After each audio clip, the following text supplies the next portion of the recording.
Admiral Kim Tae-ho stood at the massive window of Concordia Prime Station, watching the alien ships move through space like giant metal beasts. Each vessel was bigger than Earth's largest cities. Their dark hulls reflected the distant stars, making them look like pieces of the night sky come alive. Behind him, the conference room buzzed with nervous energy as diplomats from 12 different worlds prepared for what everyone knew might be humanity's last chance at peace. The station itself was neutral ground, built by the Galactic Confederation specifically for meetings like this. It hung in empty space between star systems, where no single species could claim ownership. The air tasted recycled and metallic, and the gravity felt slightly wrong to human senses. Everything here was designed to remind visitors that they were far from home. Dr. Park So-jin adjusted her translation device one more time, checking the readings on her tablet. She had spent years learning the languages and customs of the alien species they would face today. Her dark hair was pulled back in a simple style that she hoped would not offend any of the delegates. Every gesture, every word choice, every piece of clothing had been carefully planned for this moment. The Vorthak delegation is entering the station now, Captain Lee Do-hyun reported through his communication device. His voice was calm, but Kim Tae-ho could hear the tension underneath. Lee commanded the small fleet of human ships that had escorted them here. Those ships looked like toys compared to the alien vessels, but they were the best humanity could build. Kim Tae-ho turned away from the window. He was a tall man with graying hair and scars on his hands from the Sol defense wars. Those had been dark times when Earth fought off raiders from the outer systems. Back then, humanity thought their biggest threat was pirates and criminals. They had no idea what was waiting for them in the deep galaxy. The conference room doors opened with a soft hiss. The first to enter were the Vorthak, tall beings with purple skin and 4 arms. They moved with the confidence of rulers who had never been challenged. Their leader, Overlord Thexamiran, was almost 3 meters tall and wore ceremonial armor that glowed with inner light. Behind him came representatives from 11 other species, each more alien than the last. There were the Chronari, who looked like walking crystals that sang to each other in musical tones. The Hextari brought the smell of methane and moved on, 6 legs that clicked against the metal floor. Others were so strange that human eyes had trouble understanding their basic shape. But all of them had one thing in common. They looked at the humans like scientists studying interesting insects. Dr. Park So-jin stood and bowed in the traditional greeting of the Stellar Dominion, the oldest of the alien civilizations. Honored. "Delegates," she said in perfect galactic standard, "we thank you for this opportunity to discuss our people's shared future." A creature that looked like a floating jellyfish with golden tentacles laughed, making a sound like breaking glass. "Shared future," it said in a voice that seemed to come from everywhere at once. How amusing. The primitives think they have a future to share. Admiral Kim Tae-ho felt his jaw tighten, but he kept his expression calm. This was expected. The aliens had made their opinions of humanity very clear during the preliminary talks. To them, humans were newcomers who had stumbled into galactic civilization barely 100 years ago. Most of these species had been traveling between stars for thousands of years. Overlord Thexamiran raised one of his 4 hands for silence. When he spoke, his voice was deep and carried the authority of someone used to being obeyed. "Let us not waste time with pleasantries. We are here to deliver the Confederation's final decision regarding the human question." The human question. As if humanity was a problem to be solved rather than a people to be respected, Dr. Park So-jin activated her recording device.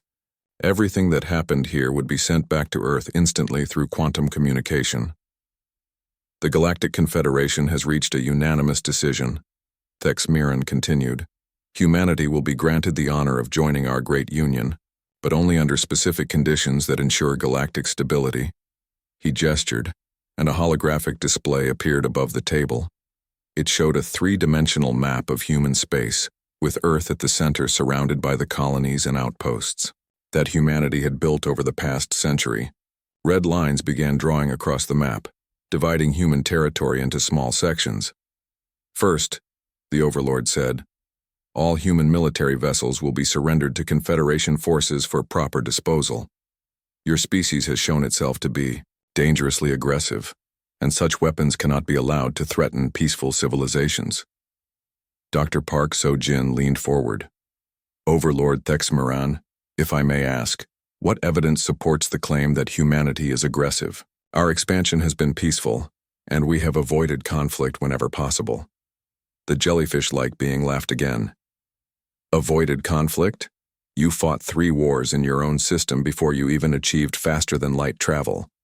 You have weapons, on every ship and soldiers on every world. Your entertainment consists of stories about violence and conquest. We also have stories about love, friendship, and cooperation, Dr. Park So-jin replied carefully. And our conflicts have become less frequent as we have matured as a species. Matured? A new voice joined the conversation. It belonged to a delegate from the Nixari Empire, a being that looked like a cross between a spider and a tree. You have existed as a spacefaring civilization for barely a century. Some of us have been traveling the stars since before your species learned to make fire. Overlord Thexmeran continued as if there had been no interruption. Second, all human populations will be relocated to designated preservation worlds. These planets have been specially prepared to meet your biological needs while ensuring you cannot interfere with galactic affairs. The hologram changed to show 3 small green planets at the edge of the galaxy. They looked pleasant enough, with blue oceans and white clouds, but they were far from any trade routes or other civilizations.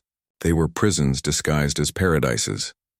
Third, the Overlord said, humanity will place itself under the direct supervision of the Confederation Council.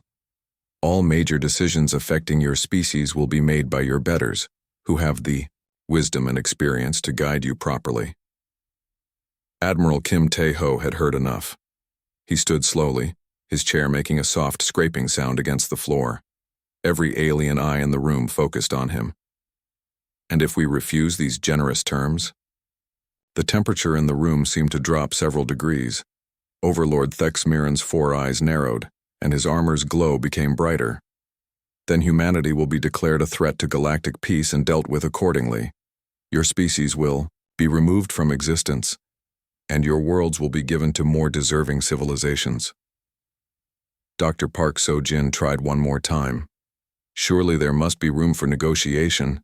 Humanity has much to offer the galaxy. Our scientists have made breakthroughs in quantum mechanics and biological engineering.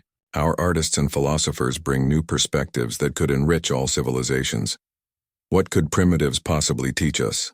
The spider tree creature asked. We have sciences you cannot even pronounce. We have created art, while your ancestors were still living in caves, the floating jellyfish being pulsed with golden light. Besides, you have already contaminated several species with your dangerous ideas about equality and freedom.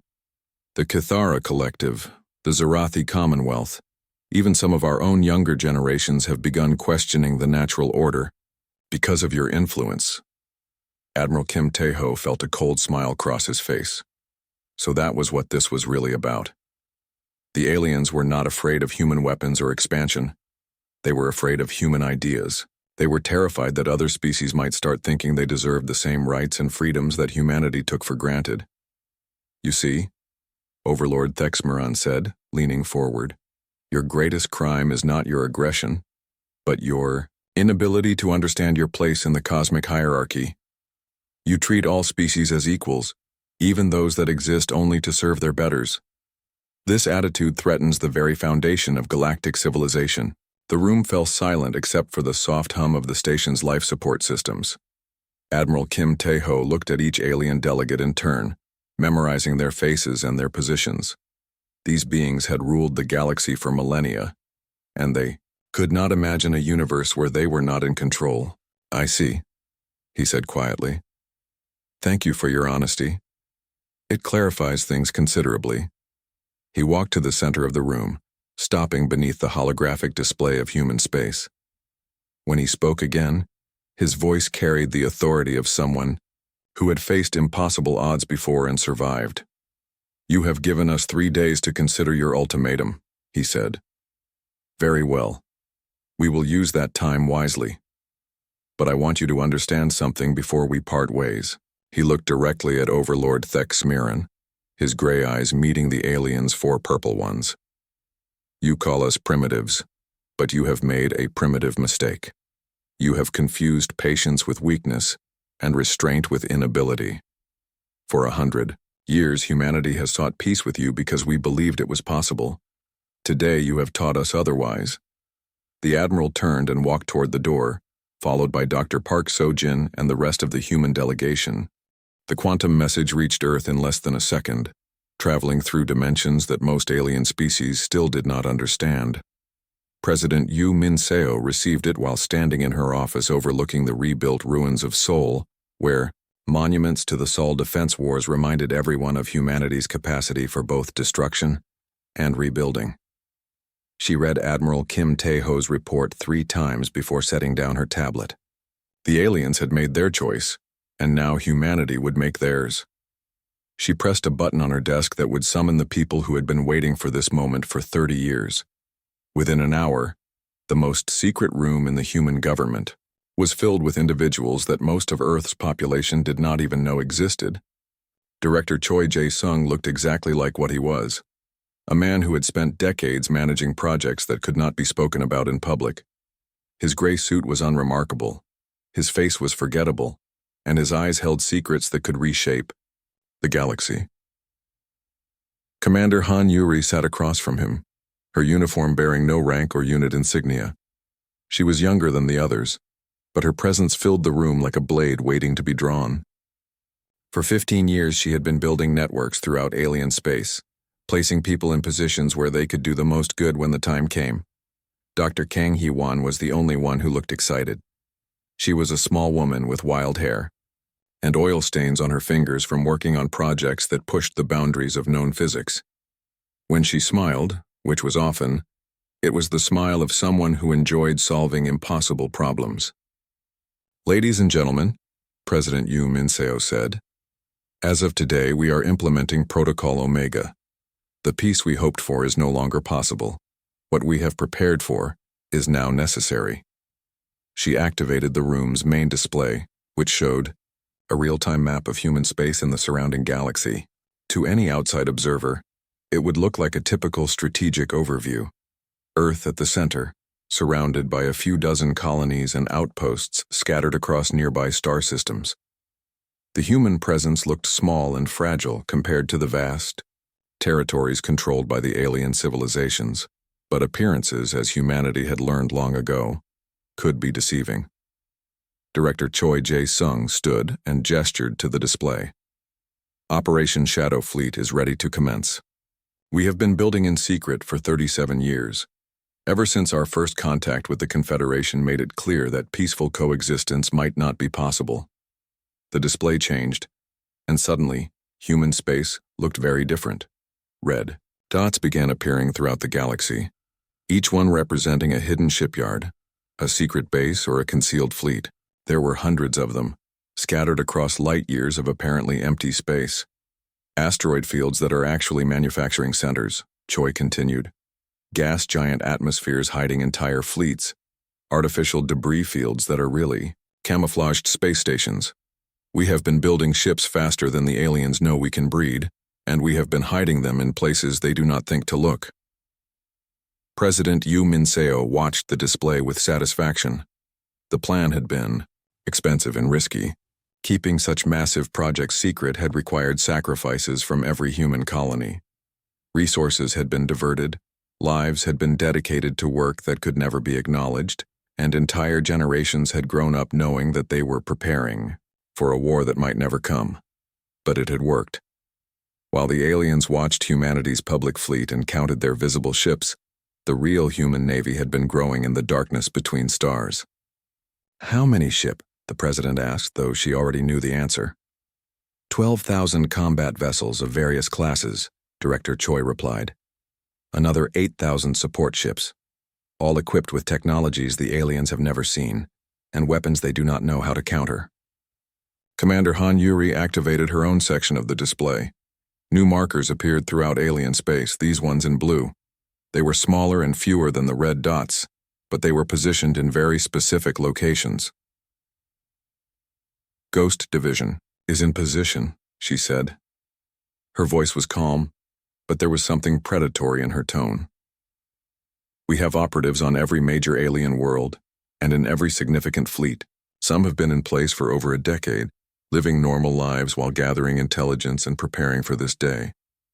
The blue dots were positioned near power plants, communication centers, supply depots, and military bases. They represented years of careful infiltration, people who had given up their identities to become ghosts in alien societies. "What can they do?" President Yu Min-seo asked. "Everything," Commander Han replied. "Their quantum communication networks depend on relay, stations that we can disable. Their faster-than-light travel requires navigational beacons that we can reprogram. Their supply lines run through choke points that we can close.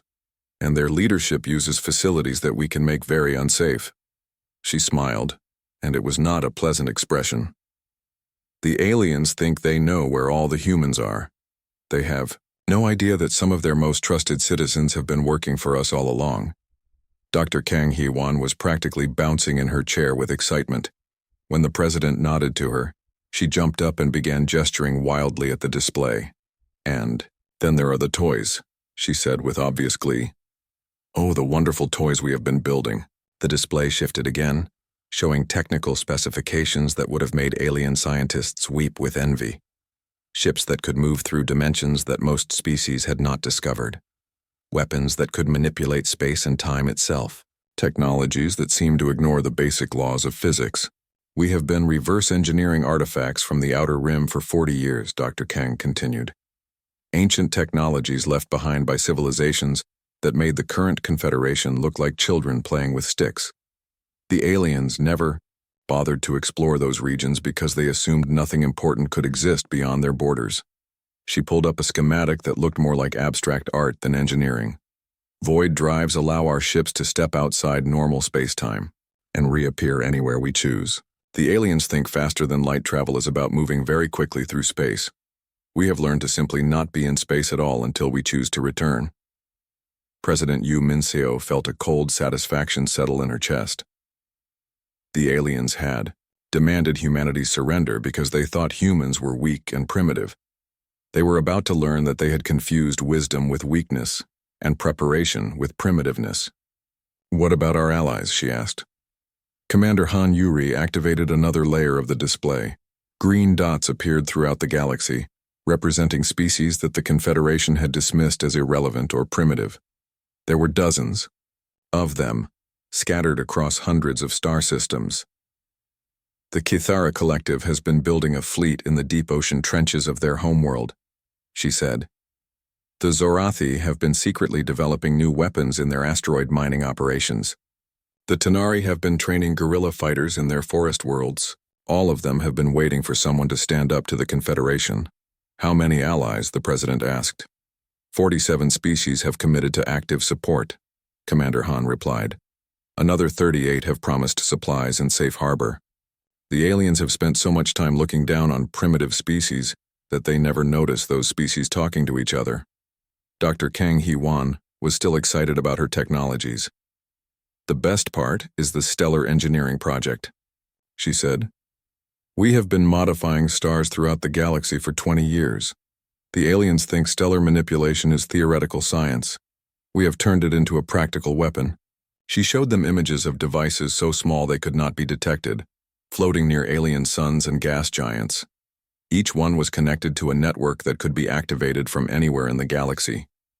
"We can age a star by centuries in a matter of hours," she explained. "We can trigger solar flares that will fry every electronic device in a star system.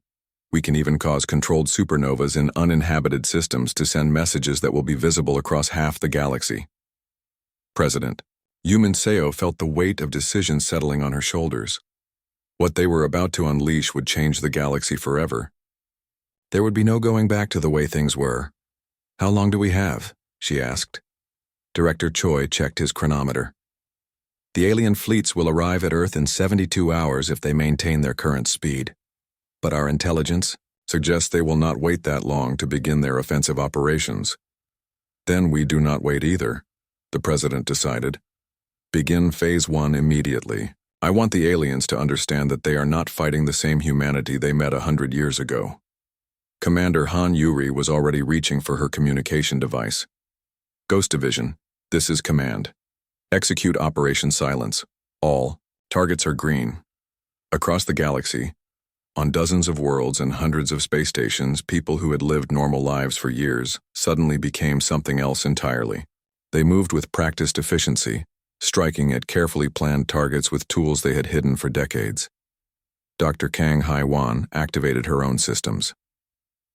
Stellar Engineering, begin Phase 1 demonstration. Target, uninhabited system, Kepler 442. Execute solar acceleration. The first sign that something was wrong came when the Vorthak hegemony lost contact with their forward base in the Rigel system. Admiral Vex Thorin had been expecting regular reports from the facility, which served as a staging point for the massive fleet heading toward human space. Instead, there was only silence. The second sign came an hour later when 3 more bases went dark simultaneously. These were facilities in different star systems, hundreds of light years apart. It should have been impossible for any enemy to coordinate strikes across such distances, especially without being detected. The third sign was when Overlord Thexmiran's personal flagship lost its faster-than-light communication system. One moment they were connected to the galactic network that had operated flawlessly for thousands of years. The next moment, they were alone in space with only short-range transmitters. "This is impossible," the Overlord growled, all 4 of his arms gesturing angrily at the displays around his command center. "The humans do not have the technology or the numbers to attack multiple targets simultaneously. They are primitives with a handful of ships." His military advisor, General Kex Nari, was studying the tactical displays with growing concern. She was a veteran of dozens of campaigns against rebellious species, and she had never seen anything like this pattern of attacks. "Sir," she said, carefully, "our intelligence about human capabilities may have been incomplete. These strikes are too precise and too coordinated to be the work of primitives." Before the Overlord could respond, another report came in. The Stellar Dominion's primary naval base in the Centauri region had suffered catastrophic system failures. Their quantum computers had somehow been infected with viruses that should not have been able to exist, let alone function. Across the galaxy, the Galactic Confederation was discovering that their enemy was not what they had expected. On the world of Nexus Prime, home to the spider-like Nexari Empire, critical infrastructure began failing in sequence. Power grids designed to be unhackable started shutting down section by section. Transportation networks that had operated for centuries suddenly forgot how to function. The attacks were not random. They targeted specific systems and facilities with surgical precision, as if the attackers knew exactly where to strike for maximum effect. Even more disturbing, many of the sabotage operations seemed to be carried out by individuals who had legitimate access to the facilities they were destroying. Admiral Seo Jinwoo stood on the bridge of the human dreadnought Indomitable, watching the tactical display show the movement of alien fleets toward Earth. The enemy forces were massive, representing the combined military might of 12 different civilizations. Any one of those fleets should have been able to crush humanity's known forces without difficulty. But humanity's known forces were not what the aliens would be fighting. "Signal from command," reported Communications Officer Park Min-ho. "Operation Wildfire is authorized to commence." Admiral Seo Jinwoo smiled grimly. He had been waiting for this moment for 30 years, ever since he was a young officer studying alien military doctrine and realizing that their greatest weakness was their predictability. They fought the same way they had fought for millennia, using the same strategies against the same types of enemies. "All ships," he announced over the fleet communication system, "execute Wildfire Protocol. Show them what happens when they threaten Earth." The human Shadow Fleet had been designed from the beginning to fight a different kind of war. While alien militaries focused on massive ships and overwhelming firepower, humanity had built smaller, faster vessels that could appear anywhere without warning. The first alien fleet to encounter them was a Chronari battle group moving through the Proxima system. The crystalline beings detected nothing unusual on their sensors until human ships began materializing around them like ghosts becoming solid. The human vessels did not attack immediately. Instead, they transmitted a message in perfect Chronari musical language. You are trespassing in human space. Withdraw immediately or face the consequences. The Chronari admiral, a being whose crystal body rang like a bell when he moved, laughed, in harmonics that his crew found beautiful. Primitive ships with primitive threats, he sang. We will crush them like insects. The human ships vanished. For a moment, the Chronari thought their enemies had fled. Then their flagship exploded. Not from external weapons fire, but from within, as if something had reached inside the ship's hull and destroyed it from the inside out. Similar scenes played out across dozens of star systems as alien forces encountered an enemy that fought like nothing they had ever seen. Human ships appeared and disappeared without using any detectable technology. They struck with weapons that seemed to ignore shields and armor, targeting vital systems with impossible accuracy. Captain Lim So-young led a squadron of fighters through the Vega system, where a Hextari fleet was preparing to assault a human colony. Her ships were small compared to the alien vessels, barely larger than shuttlecraft, but they moved through space in ways that defied physics. The Hextari, who prided themselves on their mathematical precision and logical thinking, tried to plot, intercept courses for the human fighters. But the small ships seemed to exist in multiple places at once, their trajectories impossible to predict or counter. Target the lead fighter, ordered the Hextari fleet commander. Even primitives cannot. Avoid directed energy weapons. The alien ships opened fire with weapons that could vaporize asteroids. The beams passed harmlessly through empty space where the human fighters had been a microsecond earlier. The fighters had not moved faster than light or used any visible propulsion. They had simply chosen to be somewhere else. Captain Lim's fighter materialized inside the Hextari flagship's hangar bay. She emerged from her craft wearing a simple pressure suit and carrying tools that looked like they had been built in a garage. The alien crew stared at her in shock, unable to understand how she had passed through their shields and hull without causing any damage. Hello, she said politely in their language. I need to borrow your ship. The Hextari never figured out how a single human had taken control of their most advanced vessel.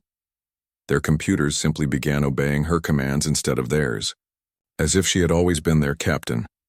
General Park Woo-jin was coordinating the overall strategic response from a command center that did not officially exist. The facility was hidden inside an asteroid in the Sol system, close enough to Earth to receive orders but far enough away to avoid detection. Status report, he requested from his communications staff. Chronari fleet in Proxima is retreating, reported Lieutenant Kim Hae-jin. Hextari forces in Vega have lost 3 capital ships and are requesting reinforcements. Vorthak advance units are reporting equipment failures and navigation problems. And our casualties? The general asked. 0 ships lost, sir. 14 fighters have reported minor damage from debris. No personnel casualties. General Park allowed himself a moment of satisfaction. The aliens had expected to fight a conventional war against an inferior enemy. Instead, they were facing an enemy that had spent decades learning how to make conventional warfare obsolete. The real surprise came when the alien fleets tried to retreat to their home systems for reinforcement and regrouping. They discovered that the supply lines they had used for centuries were no longer functional. Navigational beacons had been reprogrammed to send ships to empty regions of space. Fuel depots had mysteriously exploded, or simply vanished. More disturbing was the discovery that many of the supply depot explosions had been caused by the facility's own personnel. Trusted workers who had served faithfully for years had suddenly revealed themselves to be human agents, carrying out sabotage operations with tools and knowledge that should have been impossible for them to possess. On the homeworld of the Stellar, Dominion, the oldest and most powerful of the alien civilizations, panic was beginning to spread through the government. For the first time in 10,000 years, enemy ships had appeared in their home system. The human vessels were not attacking their cities or military installations. Instead, they simply hung in space above the planet, visible to anyone who looked up at the night sky. The message was clear. Nowhere was safe anymore. The Stellar Dominion's defense fleets tried to engage the intruders, but the human ships proved impossible to target effectively. They seemed to phase in and out of reality, sometimes solid enough to be detected on sensors, sometimes transparent enough for weapons to pass through harmlessly. Ambassador Jung-Hai Ri stood on the bridge of the human heavy cruiser Defiance, watching the ancient alien capital city spread out below them. The city was beautiful in its way, full of structures that had stood for millennia and art that represented the accumulated culture of an entire civilization. "Send the message," she ordered. Her communication officer transmitted a broadcast in the Stellar Dominion's ceremonial language, the one they used for their most important pronouncements. The message was simple and polite, but its implications were terrifying. "Greetings to the wise leaders of the Stellar Dominion. We are here to demonstrate that the galaxy is smaller than you believed, and that there are no safe places for those who threaten innocent peoples." The emergency session of the Galactic Confederation Council convened in absolute chaos. Representatives from 12 civilizations shouted at each other in languages that their translation systems could barely handle. The Great Chamber, which had witnessed the peaceful resolution of countless conflicts over thousands of years, now echoed with accusations, demands, and barely controlled panic. Overlord Thexmaran slammed all 4 of his fists on the council table, creating a sound like thunder. "Silence," he roared. "We are the most advanced civilizations in the galaxy. We cannot be defeated by primitives who learned to build ships yesterday." But even as he spoke, reports continued to flow in from across the galaxy. Human ships had appeared over 37 different homeworlds simultaneously. Critical infrastructure was failing on hundreds of worlds. Most disturbing of all, many alien species that had been loyal members of the Confederation for centuries were openly declaring their support for the human cause. High Chancellor Mordain of the Stellar Dominion was old even by his species' standards. He had lived for over 2,000 years and had seen the rise and fall of dozens of civilizations, but he had never seen anything like this. "The reports make no sense," he said, his ancient voice crackling with electronic enhancement. "Human vessels appearing in our most secure facilities. Our own citizens revealed to be enemy agents. Technologies that ignore the basic laws of physics." "Perhaps," suggested Ambassador Velkari of the Nixari Empire, "we have underestimated our enemy. These humans may not be as primitive as we believed." The suggestion was met with outraged protests from around the chamber. The idea that they could have been wrong about humanity's capabilities challenged everything they believed about their own superiority. On Earth, Dr. Kang Hyewan was putting the finishing touches on humanity's most dramatic demonstration yet. The stellar engineering project had been her life's work, and now she was about to show the galaxy what human scientists had accomplished while the aliens dismissed them as clever animals. "Kepler 442 system is prepared," she reported to President Yu Min-seo. "All safety protocols are in place, the star is uninhabited, and the system contains no life-bearing worlds." President Yu stood in the command center, surrounded by displays showing the positions of fleets across the galaxy. The war was going better than anyone had dared hope, but she knew that decisive action was needed to end it before it became the prolonged conflict that would devastate both sides. "Execute the demonstration," she ordered. Engineer Bei Tae-min activated the systems he had spent 20 years building. Throughout the galaxy, devices smaller than coins began their work. They had been hidden near alien suns and gas giants for decades, undetected by sensors that were not designed to look for such subtle modifications. In the Kepler 442 system, 700 light-years from Earth, a yellow star began to change. The transformation was gradual at first, barely detectable even by the sophisticated instruments of the alien fleets that had come to investigate reports of human activity in the region. Then the star began to age. Processes that should have taken millions of years began happening in hours. The star's core temperature increased dramatically. Solar winds grew stronger. The electromagnetic signature of the star shifted across the spectrum in ways that violate everything the aliens knew about stellar physics. The Vorthak science vessel, Eternal Truth, was the first to realize what was happening. Chief scientist Nexthari had been studying stars for 3 centuries, and she knew that what she was seeing was impossible. "The star is aging at a rate of approximately 1,000 years per hour," she reported to her captain. "This violates fundamental laws of thermodynamics and stellar mechanics. It cannot be happening." But it was happening. And as word spread across the galaxy, every civilization began to understand the implications. If humans could manipulate stars themselves, then no system was safe. No world was beyond their reach. The demonstration reached its climax when the star went nova. Not the chaotic explosion of a natural stellar death, but a controlled release of energy that formed patterns visible across hundreds of light years. The explosion spelled out a message in gravitational waves that every species in the galaxy could read. This is what happens to suns that shine on worlds that threaten peace. The message was received by every observatory, every space station, and every ship in the galaxy simultaneously. There was no way to ignore it or pretend it had not happened. On the bridge of his flagship, Overlord Thexmiran stared at the reports with growing horror. "They can control stars," he whispered. "They can destroy entire systems without ever sending a ship." His military advisor, General Kexanari, was reviewing intelligence reports that painted an even more disturbing picture. "Sir, our analysis suggests that the humans have placed similar devices throughout our territory. They could trigger stellar events in any system they choose."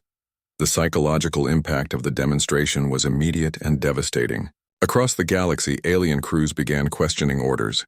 If humanity could destroy stars, what was the point of conventional warfare? What was the point of fighting an enemy who could end your civilization by pressing a button? But Dr. Kang Hai-wan was not finished. The star demonstration had been designed to show capability. Now she wanted to show restraint and precision. "Begin Phase 2, she announced. "Show them that we can be surgical when we choose to be." Throughout alien space, gas giants began developing storms. Not natural weather patterns, but carefully crafted atmospheric disturbances that formed symbols and messages visible from space. The aliens watched in amazement as planets they had known for thousands of years suddenly began displaying human writing in their cloud formations. The messages were simple and direct. "We do not wish to harm you. We wish only to be free." Engineer Bay Taman was particularly proud of his work on the Nexari homeworld's moon. He had programmed a series of minor seismic events that would cause the moon's surface to display a message visible to anyone on the planet below. The text, written in perfect Nexari script, read, "Your leaders have chosen war. We have chosen to show you that war is unnecessary." The effect on alien populations was profound. For the first time in their history, many species began questioning whether their governments were acting in their best interests. If the humans could write messages on moons and gas giants, why were they not doing so to threaten or intimidate? Why were the messages speaking of peace rather than conquest? Ambassador Young Hai Ri was coordinating what humans called the Hearts and Minds campaign. While human fleets demonstrated their military capabilities, she was leading efforts to communicate directly with alien populations. "We are not your enemies," she broadcast in dozens of languages to worlds throughout the galaxy. "We are fighting for the same thing you want, the right to live free from oppression. Your leaders fear us not because we are violent, but because we represent ideas they cannot control." The broadcasts included evidence that most alien populations had never seen. Historical records showing how the Confederation had suppressed technological development among member species. Financial records proving that resources from primitive worlds had been systematically stolen. Communications between Confederation leaders discussing which species should be managed and which should be eliminated. The revelations sparked unrest on dozens of worlds. Species that had been loyal Confederation members for centuries began demanding explanations from their leaders. Some worlds declared neutrality in the conflict. Others went further and openly declared support for the human cause. On the Cathara Collective's ocean worlds, Commander Han Yuri was witnessing something unprecedented in galactic history. The aquatic beings, who had been dismissed by the Confederation as simple-minded creatures barely capable of space travel, were revealing the true depth of their civilization. "We have been watching and waiting for 3,000 years, explained Prime Current Velshan, the Cathara leader whose thoughts flowed like living water. "We knew that someday a species would arise that shared our values of cooperation and freedom. When we met humans, we recognized kindred spirits. The Cathara had built their fleets in the deepest ocean trenches of their homeworld, using technologies that combined their natural abilities with engineering principles that exceeded anything the Confederation possessed. Their ships moved through space like schools of fish, coordinating their actions through methods that no other species understood. "Your people have given us hope," Velshan continued. "For too long we pretended to be less than we are because the Confederation demanded it. Now we can show the galaxy our true nature." Similar revelations were occurring throughout human-allied space. The Zarathi revealed that their mining operations had been secretly developing new forms of matter manipulation. The Tanari showed that their forest worlds had been cultivating biological technologies that could reshape entire ecosystems. Commander Oh Dong-hyuk was leading operations that targeted the psychological foundations of Confederation authority. His teams had infiltrated the most secure facilities in the galaxy, not to destroy them, but to prove that nowhere was truly secure. On the Stellar Dominion's capital world, he appeared in the private chambers of High Chancellor Mordain himself. The surrender came not with fanfare or formal ceremonies, but with a simple message transmitted across the galaxy by High Chancellor Mordain himself. His voice, cracked with age and exhaustion, carried the weight of 10,000 years of Stellar Dominion rule coming to an end. "To all Confederation forces and member civilizations," he began, "effective immediately, all hostilities against humanity and their allies will cease. We have been defeated not by superior force but by superior wisdom. The old order is ending. May the new one prove worthier than what we built." Overlord Thexmiran was found in his private chambers aboard his flagship, staring out at the stars through a viewport that no longer seemed to hold the promise of conquest. When his aide informed him of the Stellar Dominion's surrender, he simply nodded. "It was over the moment they showed us they could control the stars," he said quietly. "We were fighting an enemy that had learned to reshape reality itself. What? Use our fleets and armies against beings who can rewrite the laws of physics? But humanity's victory had not come through destruction or domination. The final blow to Confederation resistance had been delivered not by weapons, but by their own people. Across the galaxy, alien populations had risen up and demanded new governments, new freedoms, and new relationships with the species their leaders had oppressed for millennia. The revolution had been surprisingly peaceful. When your enemy could appear in your most secure facilities and reprogram your stars, traditional military resistance became meaningless. The smart leaders chose cooperation. The stubborn ones found themselves replaced by more reasonable successors. Chancellor Kim Yoon-ji stood before the newly formed Galactic Assembly, looking out at representatives from over 300 different species. The chamber was different from the old Confederation Council. Instead of a rigid hierarchy with the most powerful civilizations holding dominant positions, every species had an equal voice regardless of their technological level or military power. "We gathered today not as conquerors and conquered," she said, her words being translated into hundreds of languages simultaneously, "but as partners in building something the galaxy has never seen before, a civilization based on voluntary cooperation, rather than forced submission." The applause that followed came from beings who had never expected to have voices in galactic affairs. The Cathara Collective, the Zarathi Commonwealth, the Tanari Federation, and dozens of other species that had been dismissed as primitive or irrelevant now sat alongside the former masters of the galaxy as equals. Dr. Shin Mi-kyung was already deep into the work of reconstruction.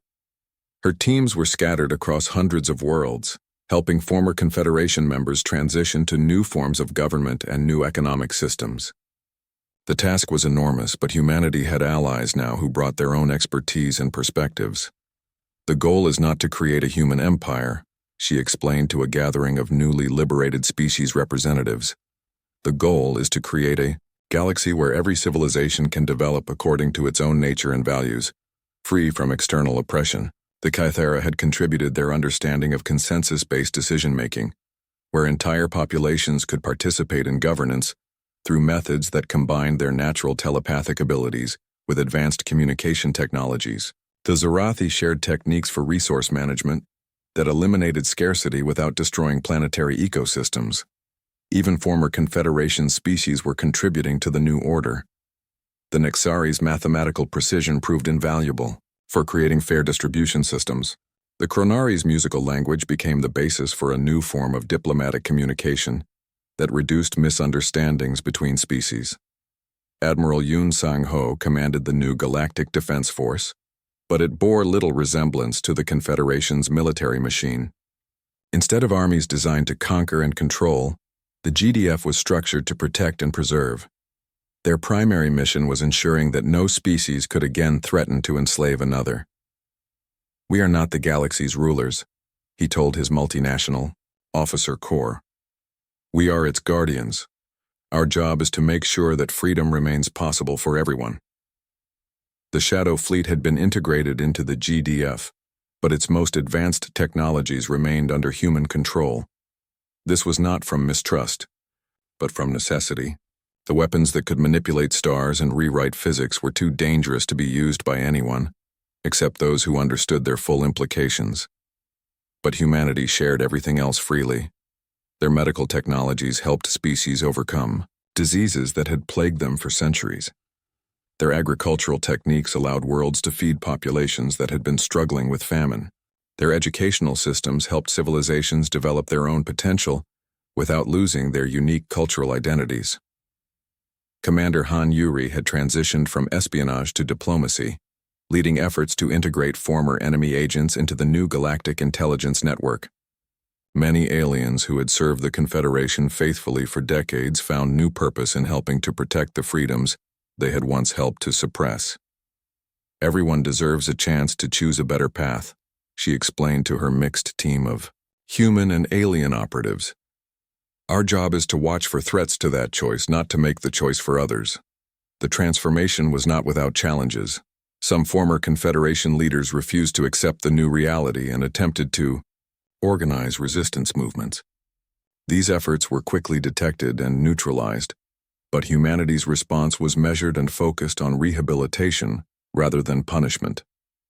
Dr. Kang Hae-won found herself in the unexpected position of teacher rather than warrior. Her stellar engineering techniques were being studied by scientists from across the galaxy, but she was careful to share only the knowledge that could be used for construction rather than destruction. "The ability to shape stars should be used to create new worlds and extend the lives of dying suns," she told her students. "The galaxy has seen enough destruction. Now we must focus on building a future worthy of all the species who call it home." The economic transformation was perhaps the most dramatic change. The Confederation's system had been based on extraction and exploitation, with resources flowing from weaker species to stronger ones. The new galactic economy was based on voluntary exchange and mutual benefit. Engineer Bei Tai Min led projects that terraformed worlds for species whose populations had outgrown their original homes. Instead of forcing them to accept inferior colony worlds as the Confederation had done, the new government helped them create perfect environments for their specific needs. "Why should anyone have to live on a world that doesn't suit them when we have the technology to create worlds that do?" he asked. "The galaxy is vast enough for everyone to have a home where they can thrive." The cultural renaissance that followed was unprecedented in galactic history.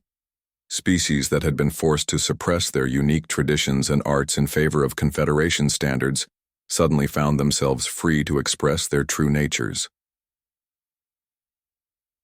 Ambassador Jung Hairi helped establish cultural exchange programs that allowed different species to learn from each other without being forced to abandon their own identities. The result was an explosion of new art, music, literature, and philosophy that drew from the combined wisdom of hundreds of civilizations. "Diversity makes us stronger," she said. "When every species can contribute their unique perspectives and abilities, we all benefit." The children born in the new galaxy grew up in a universe that their parents could barely have imagined. Human children played with Cathera younglings in swimming pools designed for aquatic beings. Nexari hatchlings learned mathematics alongside Zorathi cubs and Tanari saplings. Captain Lim So-young, now an instructor at the Integrated Galactic Academy, watched her mixed species classes with wonder. These children will never know what it was like to live in a galaxy divided by fear and hatred, she said. They are growing up believing that cooperation is normal and oppression is unthinkable. The Academy itself was a marvel of cooperative engineering. Built in orbit around a neutral star, it combined architectural styles and technological innovations from dozens of species. Students from across the galaxy came to learn not just technical skills, but how to work together despite their biological and cultural differences. Commander Oh Dong-hyuk had perhaps the most interesting career change of all. His skills at infiltration and subterfuge proved perfectly suited for a new role, helping former enemies integrate into galactic society.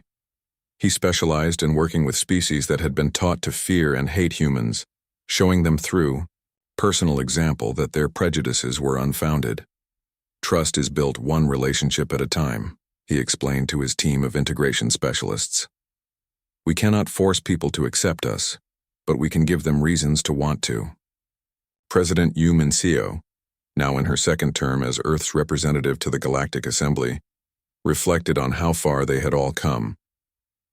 The scared species that had huddled around their home star a century ago had become the founders of a galactic civilization based on freedom and cooperation. We never wanted to rule the galaxy, she said in her annual address to Earth's population. We only wanted to be free to find our own place in it. In fighting for our freedom, we discovered that freedom shared is freedom multiplied.